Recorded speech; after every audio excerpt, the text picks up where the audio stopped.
Thank you very much, Mr. Chairman. I think everyone is aware that the Trump administration, its Justice Department, has made clear that it's unwilling to defend the pre-existing protections of the Affordable Care Act, that the Trump administration has been out there trying to sabotage protection for the millions of Americans who have pre-existing conditions, first through its Association Health Plan program, about which I asked Mr. Barthold, and secondly, through the so-called skinny health care plans, which means not very much health care.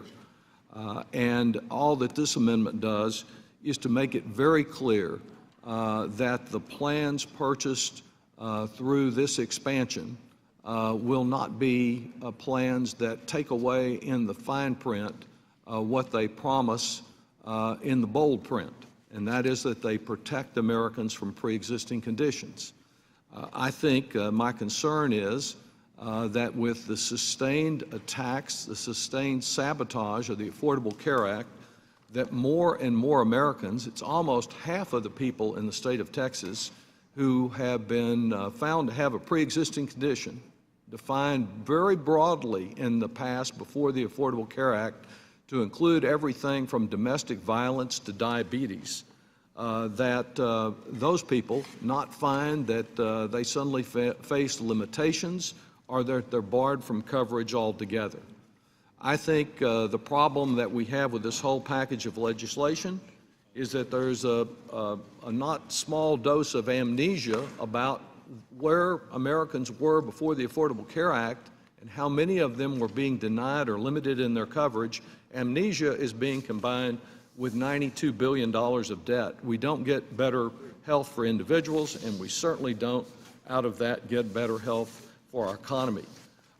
I believe that we don't want to return to an era of discrimination and devastation that we had not so long ago. Back in the days of the fine print and the clever caveats, if you could afford your coverage, it usually meant it did not cover you when you needed it. Nobody should be priced out of coverage because they have cancer or asthma or diabetes or they're a victim of violence or rape. We need to protect the babies, the veterans, the children, and others with pre-existing conditions from facing sky-high, unaffordable premiums under the Trump Care sabotage. The recent survey that Kaiser Health did in Texas, for example, 6 out of 10 Texans said that someone in their household recently skipped or postponed care due to cost. Healthcare affordability ranking as a top concern as we see the demise, the interference with the Affordable Care Act and its replacement with Trump Care.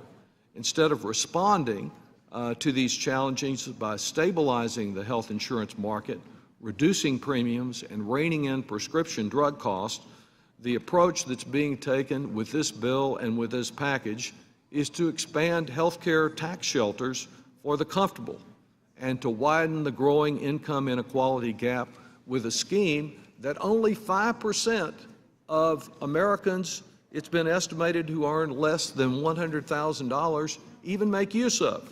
Let me put that another way. The Republican scheme that is being advanced through this bill and the other bills in this package is effectively excluding about 95% of Americans who earn less than $100,000 a year. It's as amazing as tomorrow's Trump tweet, whatever it turns out to be. But this is really what their approach is. The legislation that they advance is the cornerstone of their alternative plan based upon alternative non-existent facts to strengthening and improving the Affordable Care Act. I've never been accused of being an advocate for the insurance industry, but clearly the insurance industry cannot provide comprehensive policies only to people that are sick or dying.